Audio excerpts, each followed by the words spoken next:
श्री कृष्ण भक्त कर्माबाई की कहानी। राजस्थान के नागौर जिले के ग्राम कालवा में एक जाट किसान जीवन राम डूडी के घर में एक कन्या का जन्म हुआ। कन्या का जन्म होने पर पिता जीवन राम डूडी को अत्यंत खुशी हुई। उन्होंने उस कन्या का नाम कर्मा रखा। कर्मा को सभी कर्माबाई भी बुलाते थे। जीवन राम डूडी स्वयं एक कृष्ण भक्त थे। अपने घर में उन्होंने कृष्ण भगवान का मदन मोहन के नाम से मंदिर बना रखा था, जहाँ वे रोज भगवान कृष्ण जी की पूजा करते, भगवान को भोग लगाते तथा भगवान को भोग लगाने के बाद ही वे भोजन ग्रहण करते। यह उनके घर का नित्य का नियम था। इसी प्रकार समय बीतता गया। कर्माबाई रोज अपने पिता को कृष्ण भगवान की पूजा करते देखती, उनको भोजन लगाते देखती और भगवान को भोग लगाने के बाद ही वे भोजन ग्रहण करते। यही सब देखते सीखते कर्माबाई का बचपन बीत रहा था। कुछ वर्षों के बाद कर्माबाई के पिता कुछ दिनों के लिए तीर्थ यात्रा पर चले गए।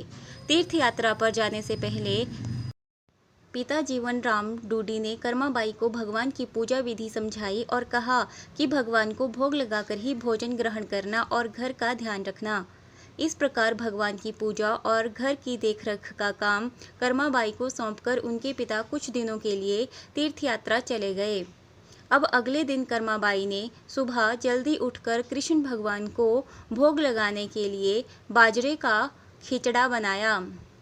कर्माबाई ने खिचड़े को थाली में डाला, उसमें घी और गुड़ मिलाया और कृष्ण भगवान को भोग लगाने के लिए खिचड़े की थाली भगवान के सामने रख दी और उनसे कहा, हे भगवान, आपको जब भी भूख लगे तब आप खिचड़ा खा लेना, मैं तब तक घर का दूसरा काम कर लेती हूँ। यह कहकर वह अपने काम में लग गई। कुछ देर बाद उसने आकर देखा कि थाली तो वैसी की वैसी ही रखी है। भगवान ने तो भोग लगाया ही नहीं।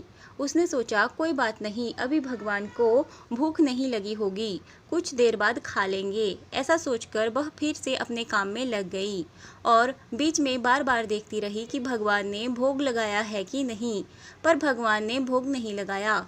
इस प्रकार दोपहर का समय हो गया। अब कर्माबाई को चिंता होने लगी कि भगवान ने भोग क्यों नहीं लगाया, क्या खिचड़ा अच्छा नहीं बना या उसमें घी और गुड़ की कमी रह गई।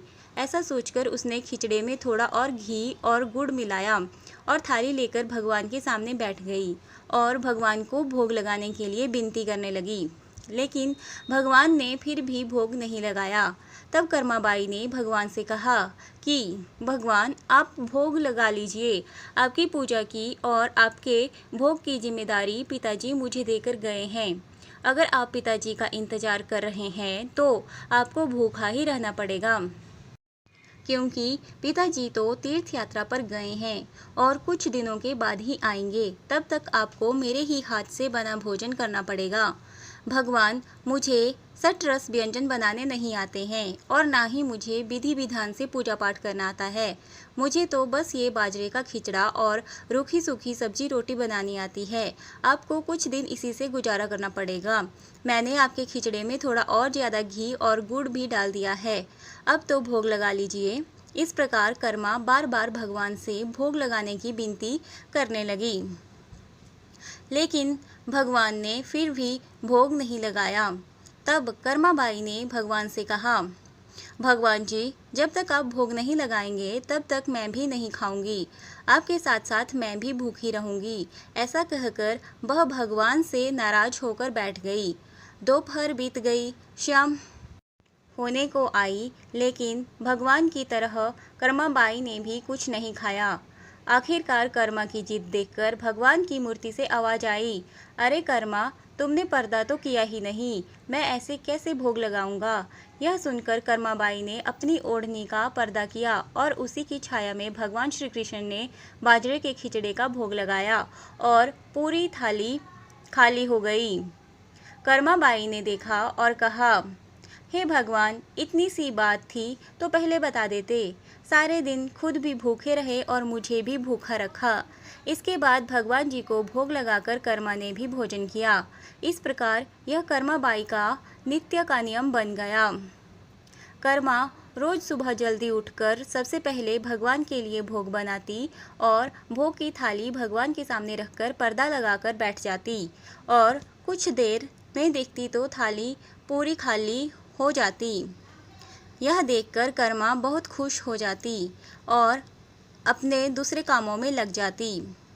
कर्मा बाई का यह भाव था कि भगवान को सुबह जल्दी ही भूख लग जाती है, इसीलिए वह सुबह सवेरे जल्दी उठकर किसी विधि विधान में पड़े बिना सबसे पहले भगवान के लिए भोजन बनाती और बड़े प्रेम से भगवान को भोजन खिलाती और भगवान को भोजन खिलाने के बाद निश्चिंत होकर स्नान आदि करती और घर के बाकी दूसरे काम करती और यह क्रम लगातार चलता रहा। कुछ दिनों के बाद कर्मा बाई के पिता तीर्थ यात्रा करके घर लौट आए। पिता के आने पर कर्मा ने उन्हें बताया कि पहले दिन जब उसने भगवान श्री कृष्ण जी को भोग लगाया तो कैसे भगवान ने सारे दिन नखरे किए और शाम को जाकर खिचड़ा खाया, और अब तो भगवान श्री कृष्ण जी सुबह जल्दी भोग लगते ही पूरी थाली साफ कर देते हैं। यह सुनकर कर्मा बाई के पिताजी आश्चर्यचकित रह गए और कृष्ण भक्त पिता को कर्मा की सरल प्रेम भक्ति और भगवान श्री कृष्ण जी की कृपा को समझते देर नहीं लगी।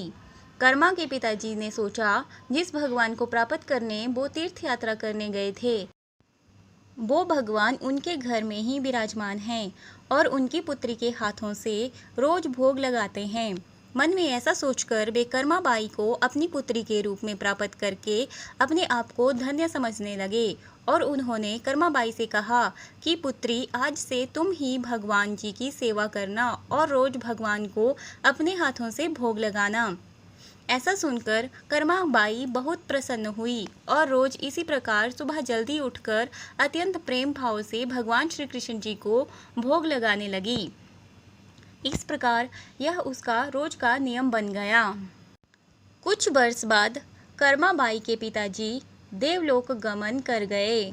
अब कर्मा अकेली रह गई, इसीलिए कर्मा का घर में मन नहीं लगता था।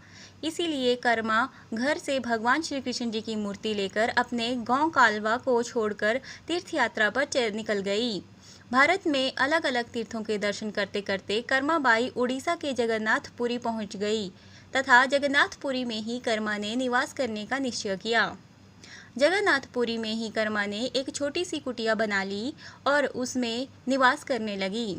अब कर्मा रोज अपने नियम के अनुसार सुबह सवेरे जल्दी उठकर भगवान श्री कृष्ण जी के लिए बड़े प्रेम से खिचड़ा बनाती और भगवान को थाली में भोग लगाती।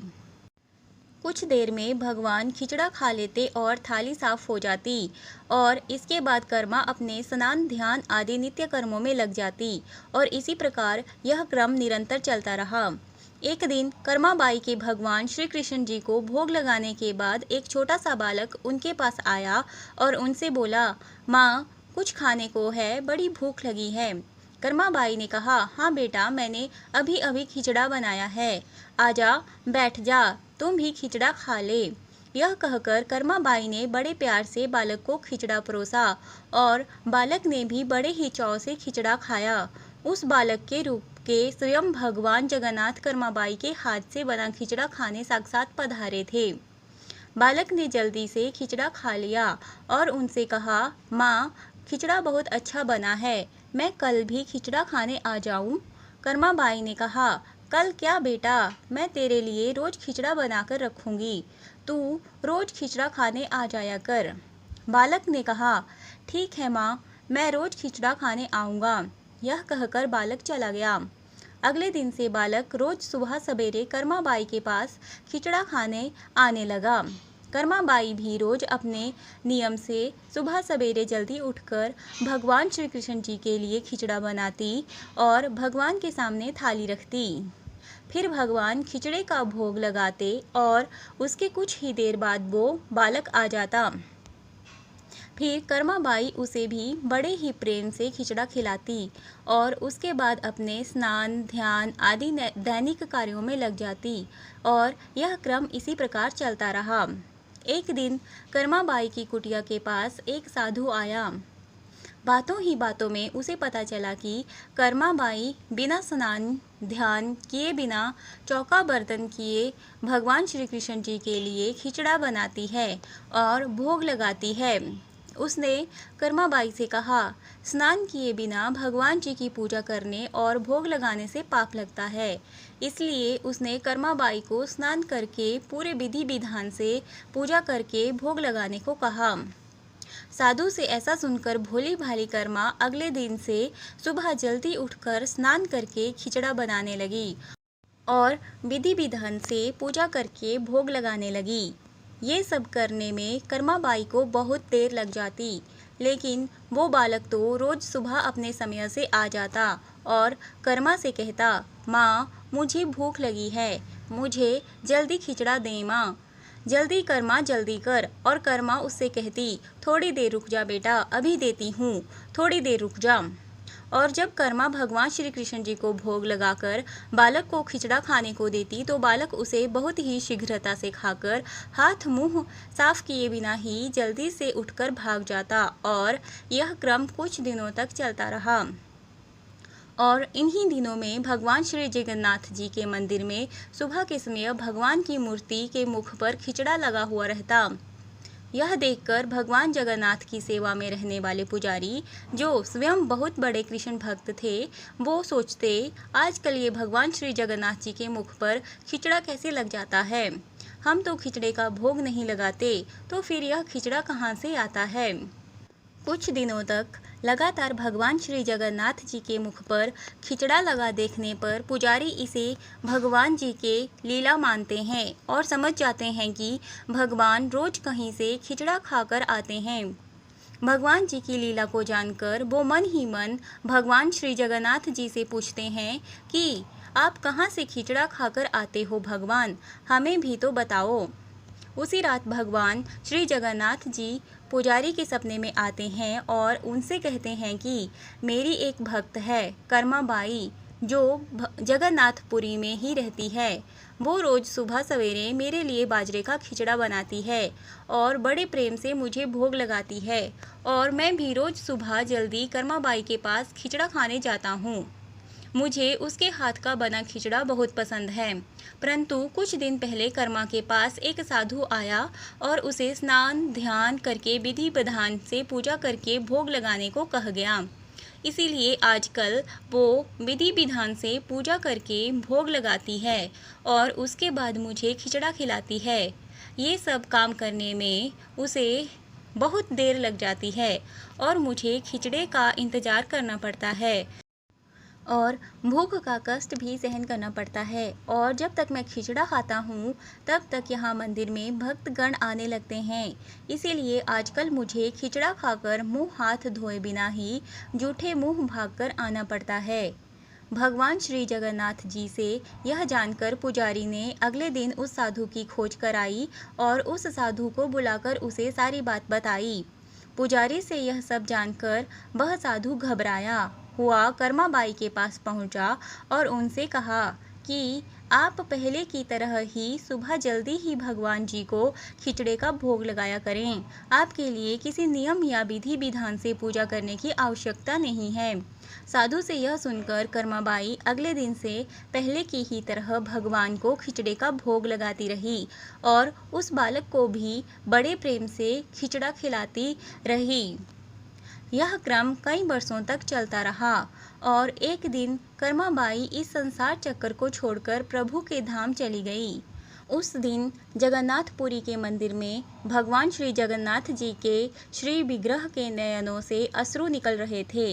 यह देखकर मंदिर के सभी पुजारी और जगन्नाथपुरी के राजा भी मंदिर में उपस्थित हो गए और प्रभु से विनती करने लगे कि हे प्रभु, क्या हमसे कोई भूल या अपराध हुआ है जिसके कारण जगत के पालनहार की आंखों से आंसू निकल रहे हैं। उसी दिन रात में पुजारी और जगन्नाथपुरी के राजा के स्वप्न में भगवान श्री जगन्नाथ जी ने कहा कि आज माँ कर्माबाई इस लोक से विदा हो गई और मुझ में विलीन हो गई, परंतु अब मुझे रोज सुबह सवेरे बाजरे का खिचड़ा कौन खिलाएगा। अगले दिन जगन्नाथपुरी के राजा ने मंदिर के सभी पुजारियों और संतों से राय ली और यह आदेश जारी किया कि आज से भगवान श्री जगन्नाथ जी को सुबह सवेरे सबसे पहले माँ कर्मा बाई के नाम से खिचड़े का भोग लगाया जाएगा, जिससे भगवान को माँ कर्मा बाई की कमी कभी महसूस ना हो। इसीलिए आज भी भगवान श्री जगन्नाथ जी के मंदिर में श्री जगन्नाथ जी के विग्रह को 56 भोग से पहले बाल रूप में खिचड़े का भोग लगाया जाता है और इसे बाल भोग कहा जाता है। सैकड़ों साल बाद भी यह प्रथा आज भी वैसी की वैसी ही चली आ रही है।